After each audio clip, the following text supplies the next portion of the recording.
What is going on, everyone? Mets Talk with Hayden J here. Yes, I do have a Rockies hat on. What is going on? I hope everyone is doing extremely well. I am doing pretty well on this evening. As in today's stream, we got some great stuff to talk about, so I hope everyone is doing extremely well. Obviously, in today's stream, I'm going to be going over the New York Mets and the Chicago Cubs series summary, as the New York Mets went on to play a 3-game set in Chicago. Wasn't ideal. You ended off strong, so I'm not that angry, but it is what it is. It's a new series. So we're going to be covering the good, the bad, and the ugly in that stream, what I liked, what I didn't like, and all of that great stuff.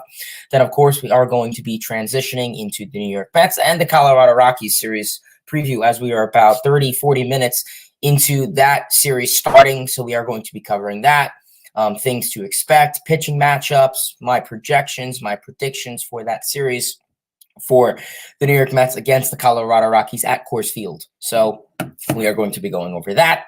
But please, everyone, before we get into everything, smash that like button, turn on those post notifications, tell your friends about this channel, and all of that great stuff. Subscribe.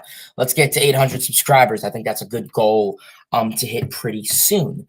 But yeah, obviously, if you guys have any comments, questions, concerns, really anything relating to the New York Mets, feel free to drop it in the comment section below. And hey, of course, I am going to get into it. So yeah, I guess that's really all I got in regards to that. So let's stop wasting any more time and let's dive into this Mets and Cubs series. So as we know, the New York Mets were unable to unfortunately win the series. You took 1 of 3, which, I'm not thrilled about, but unfortunately, I guess that just comes to it is what it is, and you move past it. You ended off the series good. Getting into game 1, Wednesday's game, obviously things did not go as planned. Tyler McGill gets shelled on the mound once again. McGill, 3 2/3 innings pitched, 6 hits, 4 runs, 2 walks, 5 strikeouts. Yeah, McGill just had a hard time with the long balls, the singles, and constantly got into 2 outs and just was not able to end the inning. We saw the Cubs score like 3 runs, 4 runs in the second inning, all on 2 outs, and McGill was just not able to get out of it. I don't know what it was. He just couldn't get his stuff together. And was giving up home runs, singles, home runs, barrels, a lot of hard contact. And that's been a big issue for McGill this year is the walks and the hard contact. And, we know Tyler McGill, he shortened up his stride. He's a big dude. The usage of his cutter is something that I think stands out. His cutter is great, but he just doesn't throw it. And, I've loved Tyler McGill, but, it's getting very hard to defend him at certain parts of the season. We see he's 5-3 this season, sub-4 ERA, but right now we're not getting the results that we need to see from Tyler McGill. So we're going to have to see how that goes. Obviously, after that, Dominic Leone comes in. Buck Showalter's great bullpen management, an inning and a third, giving up a hit, a walk, 3 strikeouts, so maybe not as bad as people expected. Then Steven Nagosic, 2 2/3, a hit, a run, 3 walks, 4 strikeouts, and then Jeff Brigham for 1 batter to get him out. Pitching, not so great, obviously, 7 runs, 8 hits. For those, obviously, from Tyler McGill, the Mets had a couple errors to really kind of, get them in. So I guess, it is what it is with that. But, just ideally not the start that this New York Mets team needed. Offensively, you got stuff early on. You tried to battle back, but you couldn't. Obviously, looking at the run creation, Pete Alonso has a solo home run to center, 434 feet in the 4th inning for his 18th of the year. And then Pete Alonso in the 6th inning has an RBI ground out to bring in Brandon Nimmo. So Pete Alonso versus the Chicago Cubs, essentially. Nimmo had a good day, 3 for 4. Alonso 2 for 3 with the walk. Otherwise, you're not seeing much. Vogelbach 0 for 2, big surprise. Lindor 0 for 3. I don't know why Escobar is batting second. I don't care what his numbers are against Drew Smyly. Stop using the past as trying to build a resume. A winnable ball game, but the Mets lose it. So Mets lost first game 7-2. McGill gets the L. Getting on into game 2 of this 3-game set. The Mets lose this game once again by a score 4-2. Kodai Senga on the bump for the New York Metropolitans, and Kodai Senga once again really just not able to get the job done. As Kodai Senga goes 5 innings, 6 hits, 3 runs, 5 walks, 6 strikeouts. So we see the biggest thing with Kodai Senga is the walks. The command of the strike zone has been the biggest issue for Kodai Senga this season. That is the biggest concern I would give Kodai Senga this year is his command of the strike zone. He has a hard time locating and has just so much complexity locating the strike zone and walks too many hitters. We saw Kodai Senga constantly get into 0-2 counts. And 5 of those times, 3 direct balls and you got into a full count. Senga gets his pitch count way too high, 106 pitches in 5 innings. I mean, that's an issue. And Senga is, I get it, he's young. He's going to have plenty of time to work on it. But, just looking at what Senga could hold, if he limits the walks and starts throwing the ghost forkball more in the strike zone, and, the usage of his fastball, the ghost forkball, and really starts throwing it in the strike zone a lot more, we can hopefully expect much better stuff from Kodai Senga. So we'll see. Drew Smith comes in. Buck Showalter's genius bullpen management. Obviously, Drew Smith, hey, Siri, show me Drew Smith's numbers in high leverage situations and 1-run games. And as I accidentally just set my Siri off by saying that, but why does Buck Showalter put Drew Smith in a high leverage situation? What does he do? An inning, 2 hits, a run, a walk, a strikeout. Boom. Game was in reach, and Buck Showalter says, not so fast.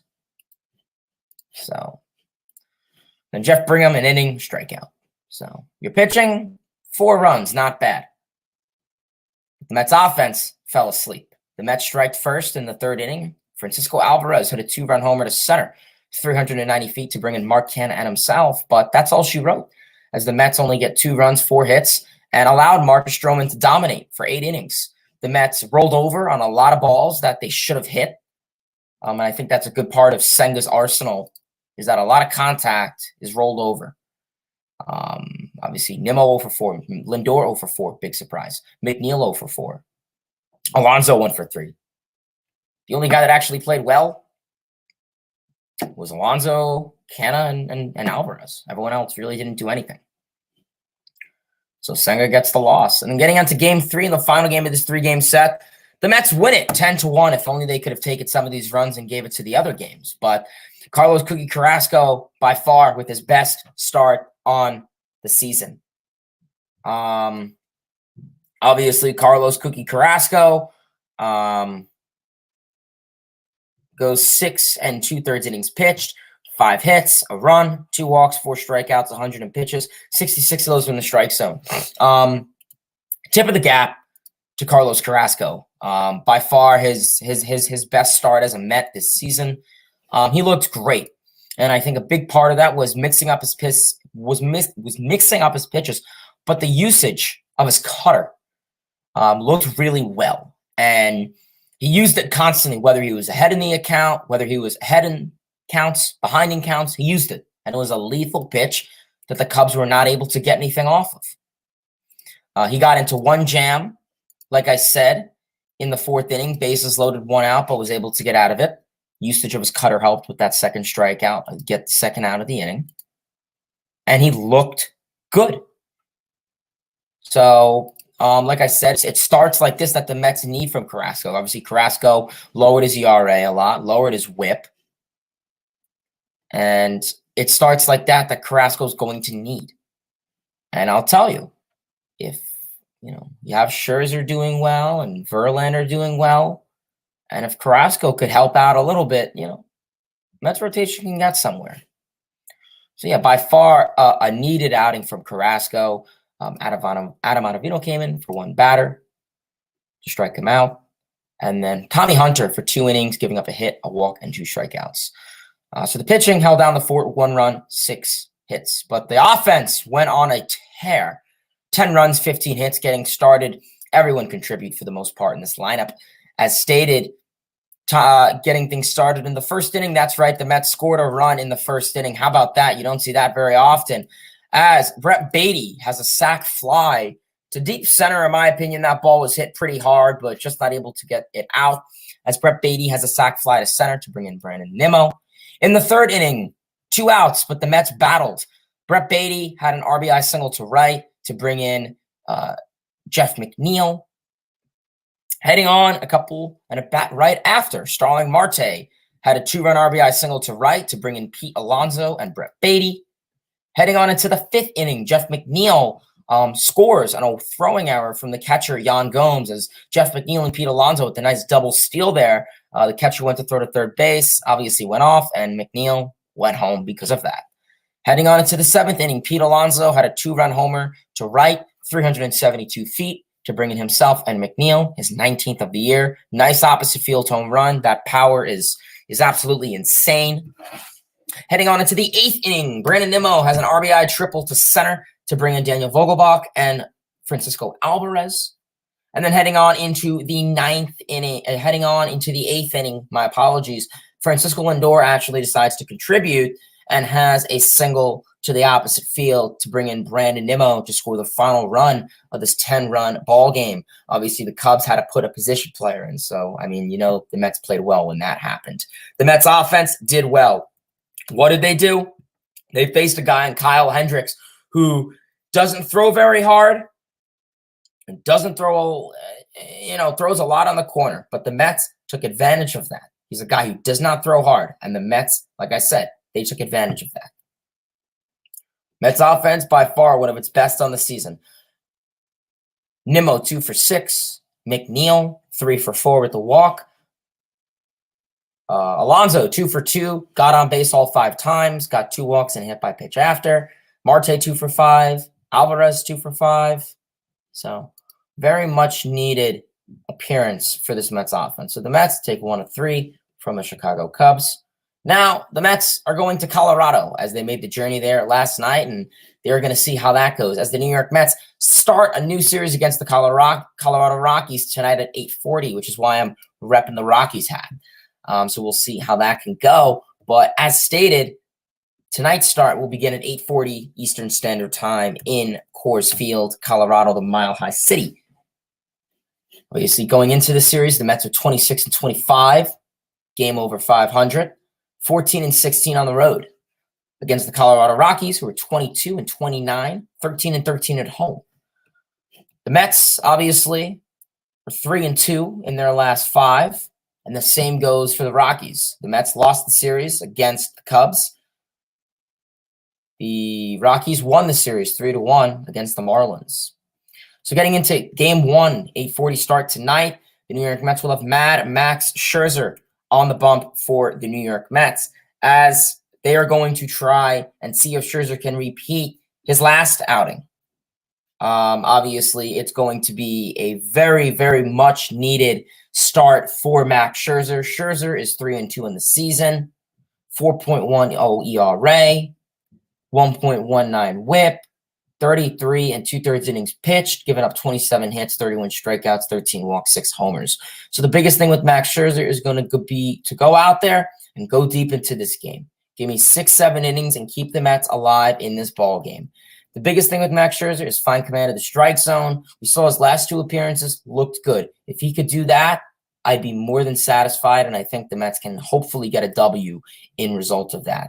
I think taking an examination also of Scherzer, keep the ball in the ballpark. It's Coors Field. It's definitely a hitter's ballpark, and, knowing the long balls that Scherzer's had complexity with this season, he's going to need to keep the ball in the ballpark. I don't know. If it's ground balls, great. Keep the bases empty and do what you need to do. So Mad Max on the bump tonight against Connor Siebold, an interesting name for the Rockies. To note for the Rockies, they've been having a hard time with their pitching staff. Obviously, their pitching staff is arguably one of the worst in baseball, but their injuries have been a big thing for them. So obviously, 2 games they're going to be throwing out kind of, their number 6, 7, 8 starters. So they're not that great. You look at Siebold, he's a righty. A small sample size with really bad numbers. So hopefully the Mets can take advantage of that. Siebold strikes out a decent amount of guys, but is known for giving up a lot of hard contact and walks and hits. So we'll see how that goes against tonight. Obviously, none of the New York Mets have ever faced Colin Siebold, as last year was his first year in the MLB with the Red Sox. So tonight, 8:40 Eastern Standard. Getting into game 2 of this 3-game set. Tomorrow start at 9:10. The New York Mets will have Justin Verlander on the bump for them. JV, obviously, 2-2 on the season. 3.60 ERA, 0.92 whip. So far, Verlander in his 4 appearances is 25 innings pitched, 18 hits, 20 strikeouts, 5 walks, 5 homers.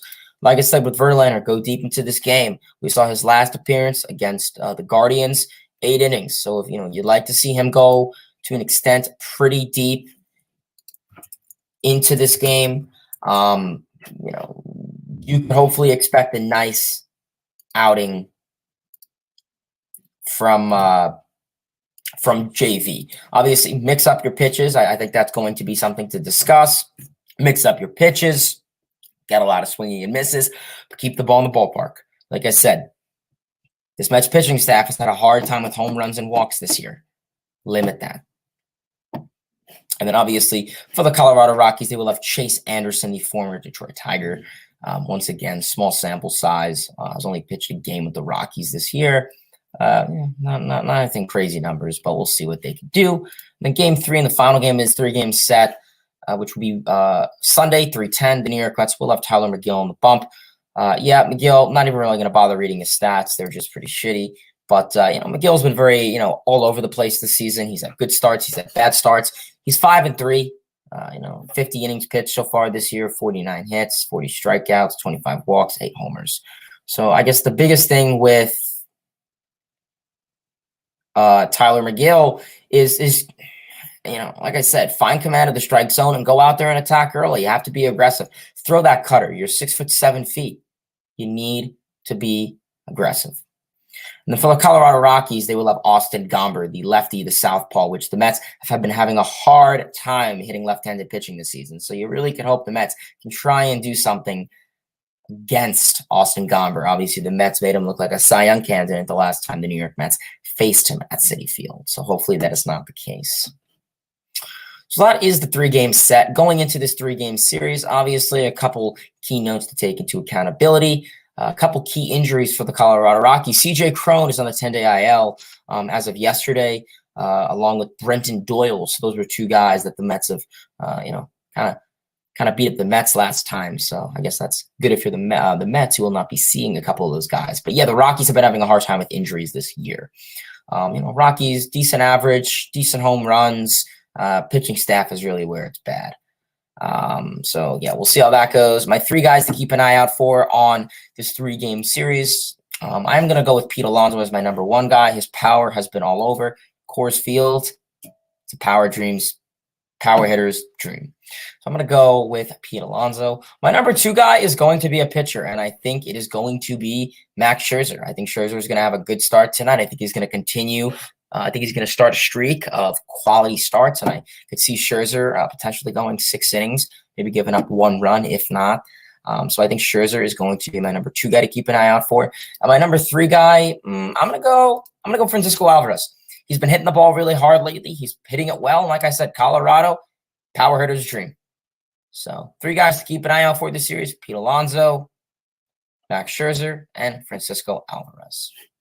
So that is the New York Mets and the Chicago Cubs series preview. And of course, the New York Mets and the Chicago Cubs series summary and the New York Mets and Colorado Rockies series preview. So that obviously is going to be a very interesting series to keep into accountability. Obviously, the New York Mets lineup has been released, so we will briefly go over that. Obviously, batting first, the center fielder, Brandon Nimmo, expected. Batting second, the shortstop, Francisco Lindor. So interesting to see Buck Showalter liking Lindor in the third hole now. We've been noticing Lindor has been in a bit of a slump for most of the season. Lindor is a very weird player, and we'll get into him a little bit more later in the stream. But yeah, batting third, the second baseman Jeff McNeil. Batting fourth, the cleanup hitter, first baseman Pete Alonso. Batting fifth, the third baseman Brett Beatty. Batting sixth, the right fielder Starling Marte. Batting seventh, the useless DH Daniel Vogelbach. Batting eighth, the useless left fielder Tommy Pham. And then batting ninth, the catcher Francisco Alvarez. So yeah, not a horrible lineup. Obviously, none of these players have faced Connor Siebold, as last year was his rookie season. So we will see what the Mets can do against Connor Siebold. He's a righty. The Mets, like I said, have much better numbers against righties than lefties. So that is something to take into accountability. Nice fastball thrower. Doesn't throw very hard. So hopefully the Mets can try to beat up him. The lineup isn't horrible. I think if you look at it, besides the Vogelbach fam, I'm not big on Alvarez hitting 9. I think that's something that a lot of Mets fans can agree with. Considering Alvarez's power, how well he's been playing, I don't know why Buck and this Mets team bats him 9th. I'd much rather him behind Pete as power protection. I don't know why Tommy Pham is in this lineup, and I don't know why Daniel Vogelbach is once again in this lineup. And I'm done repeating myself because every stream I come on here and I say the same thing. So if you guys want, record me saying it on the last 10 streams. Why is Mark Vientos not in the lineup? That's a phenomenal question. That's the $1 million question. A power hitter is not in the lineup in Colorado. What's the point of asking myself that? So see how that goes. But let's get into some of your guys' comments, questions, concerns. If anyone else has any comments, questions, concerns, anything related to the New York Mets, the Colorado Rockies, anything baseball oriented, anything baseball related, feel free to drop it in the comment section below and we will go over it. So what is going on, everyone? Seth, how are we doing? Mark's here. Lane, Ruben, Alex, Captain Morgan. Let's ride. Trey, Mark's here. Peter says, what hat? Oh, of course, the Colorado Rockies. Alyssa, how's it going? Gio, what's going on? Lane, Mark's here. Cal, how's everyone's doing well? Next shift, what's going on? He says, Hayden, I would love to do a Jays versus Mets play-by-play if you're down. Yeah, Dan. Next shift. I am absolutely down. I believe the Blue Jays come to Citi Field, I want to say, for the next homestand. So, yeah, I'm definitely down. If you want, reach out to me on Twitter at Mets Hayden. It'll be at the end of the stream on the screen. So if you want, follow me on Twitter and we could work out the details. But, we could definitely work something out. Kobe, what's going on? I'm doing very well. Like I said, on to the next. Absolutely. Timothy, how's it going? I'm doing well, man. Trey with our first big comment of the day says, I said it once again, and I'll say it again. The front office needs to start setting the lineups because Buck cannot be trusted. And, and I agree with that. I mean, I think it comes to the point right now where, this Mets lineup is just not having it. I'm tired of seeing Daniel Vogelbach. I'm tired of, I'm tired of seeing Tommy Pham in this lineup. I mean, even when you have a good lineup, the construction of it is off. You're seeing Alvarez bat 9th. You're seeing Lindor hit 2. I'm not liking that. So, yeah, I mean, we're really just gonna have to see how it goes from now on. Like I said, I don't really know who it is setting these lineups. I don't know if it's Buck. I don't know if it's the analytical staff. I don't know if it's a combo of numerous people setting them. But who's ever setting them, I mean, is doing a horrible job by no end means. I mean, these lineups are confusing. I mean, I don't think we've seen, I think probably it's 51 games in, 52 games this year. I think we probably have only seen like 3 or 4 really, really good lineups. And it's hard, when Ken is not playing well. When Marte's, he's been playing decent, I guess, as of lately. But then Vogelbach, Pham, it's very hard. And, you have the opportunity to play guys like Vientos every day, but Buck does not take that. Captain Morgan says 3 straight games, Vientos is riding the bench. Someone make it make sense. And fans have every right to complain in this aspect. He deserves to be playing every day. And I fully agree with you on that, Captain Morgan. I don't know why Buck Showalter continues to go out there and, let Vientos rot on the bench. Because when it comes down to it, if you're not going to play Mark Vientos, if you're going to play Mark Vientos once, twice a week, send him back down to AAA. Because I'd rather him go to AAA and play and get the at-bats and get the pitches and hit and play well than sit up in the major leagues and sit in the dugout and, pitch hit for Daniel Vogelbach after Vogelbach goes 0 for 3. What's the point? This guy is a prospect. Still, he's learning. Why keep him on the bench? Why rot him? If that's the case, send him back down to AAA Syracuse. Lane, what's going on? Can the Mets win? I mean, we'll see. Cal, how many home runs for Pete Alonso this season? As of right now, he has 19, Cal. So those are good numbers. LFGM, absolutely. And yeah, Lane, it's the $1 million question. I really don't know. I really wish, like I said, I hate coming on this channel and giving you the I don't know answers, but I really don't know why Buck Showalter does not like to play Mark Vientos. How many innings will Scherzer go into this game? Oh, I'll give him 6. I'll give him 6 2/3. Why does Buck Showalter not like playing the kids? Yes, I don't really know why. We know that he's seen this big fascination with guys like Pham and Vogelbach. Apparently Buck Showalter has very high confidence in them. And, we've been noticing. Pham, had what, like 2 good games this season? Pham is allegedly supposed to be your baddie against lefties, hasn't been doing anything. And, well, at what good is it going to do soon when Pham isn't doing anything? Well, what's the point? Vogelbach, he's the most useless player, and I'm not talking about him because I've said it on every single stream, and I'm tired of repeating myself. I'd much rather the Mets go out there and lose with the kids than lose with Pham and Vogelbach and all the other bums. Who's the most underrated player in BAMLB right now, says Galapos? I don't really know. I have to look at, some of the numbers and see.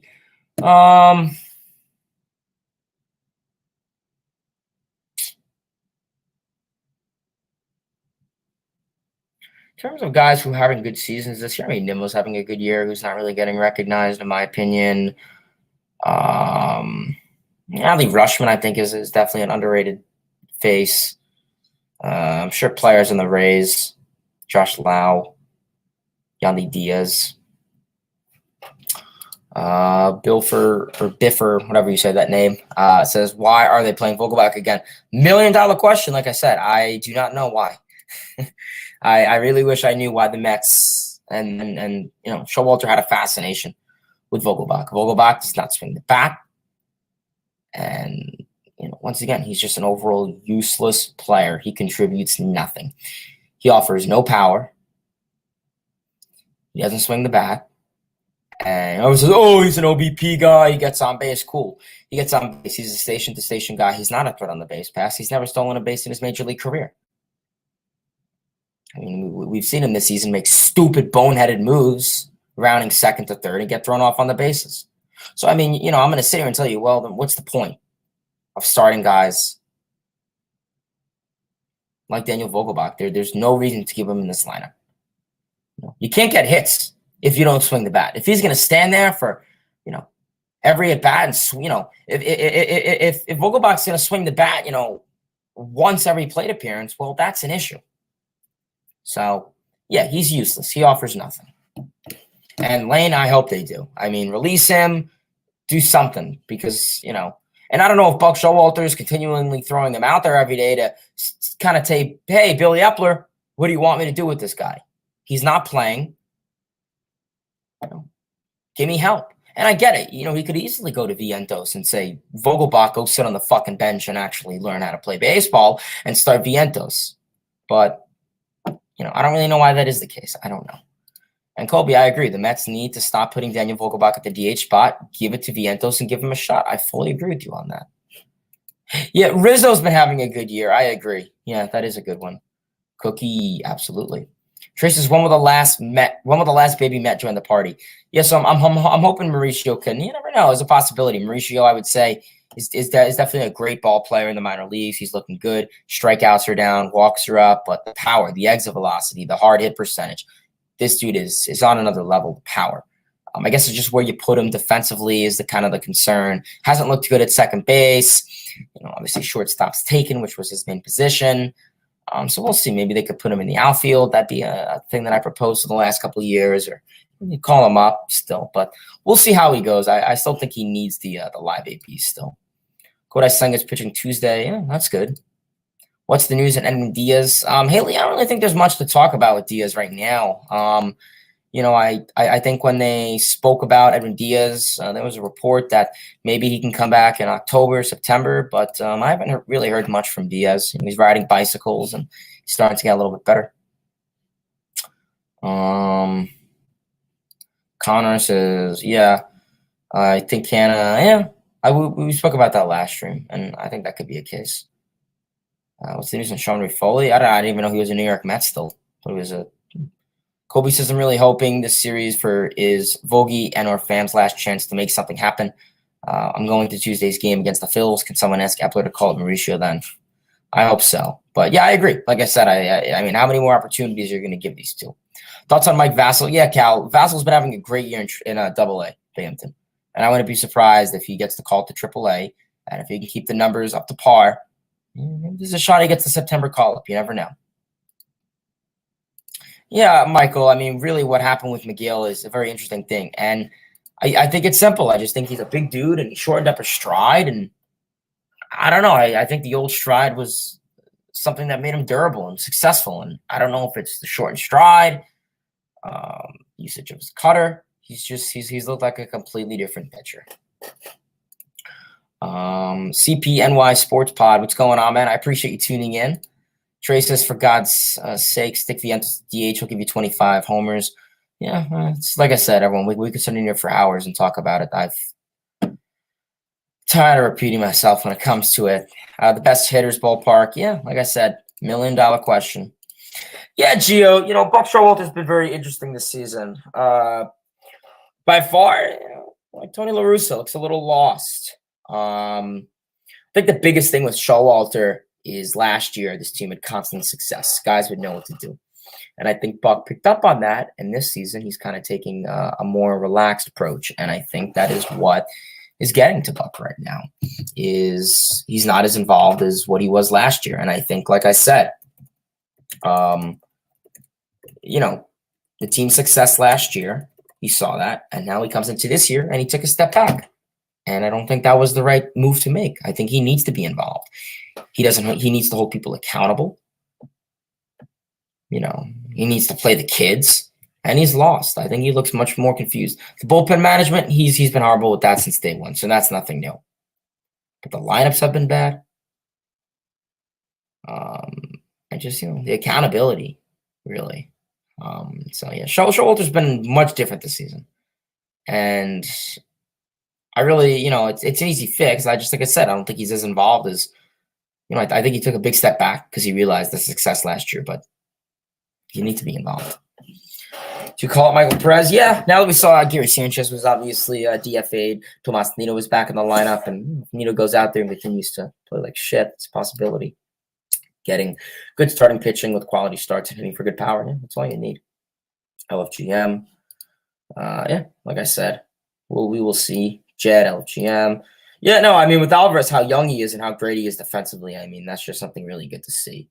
Hopefully with age, he can continue to develop into, I'd say right now, obviously, you can make the case he is a Gold Glove caliber defender. I mean, the defensive metrics love him, framing rate, all that stuff is above average. And, it's crazy because we didn't see that in spring training. So really where he evolved has been great. What do you think the Mets will call it, Mike Vasil? I think there's a possibility they call him up in September. I really do. But with that said, I do apologize on cutting the stream short, but we probably are going to call it a stream within the next couple minutes as the game is starting and I'm a little tired. I had a long day. I was at the beach, Florida. So, I'm a little exhausted. So I'm just going to go relax, probably watch the Mets get their ass beat. And we will resume the next stream, probably Sunday or Monday. So I really do appreciate everybody for tuning in to today's stream. As always, phenomenal stream. I appreciate everyone for tuning in. Like I said, as always, we talked about a lot of great stuff. As of course, we spoke about the New York Mets and the Chicago Cubs series summary, summarizing the good, the bad, and the ugly. Going over that. Then, of course, we went over the New York Mets and the Colorado Rockies series preview, previewing that, what to expect. Scherzer, Verlander, McGill. And then we went over, obviously, Mark Vientos, Ronnie Mauricio, the kids, everyone's favorite, and a lot of great more stuff. So I really do appreciate everybody for tuning in to today's stream. As always, it was a great stream. Always love when y'all tune in. Like I said, if you are rewatching this on replay, tip of the cap for tuning in. But please, everyone, give that hit that like button, turn on those post notifications, tell your friends about this channel, like, comment, subscribe. Let's get to 800 subscribers. That would be an ideal goal very soon. I'd like to get to it by maybe the end of June. I see we're at 770, so we're at 30 away. So let's get to it. If you have to make an account for your dog, your cat, I mean, listen, I say whatever means is necessary. But otherwise, I really do appreciate everyone for tuning in to the stream as always. LFGM, let's go Mets, let's go baseball. I'm super excited. Mets, Rockies, 3-game set starts now. Ideally, I would say if the Mets can go out there and take 2 or 3, I would be happy. If you sweep, I'm ecstatic. If you lose the series, I'm not going to be happy during the next stream. So we will have to see how that goes. But you know what? The game is starting. So let's go Mets. Let's go baseball. LFGM. Mets country. Let's ride.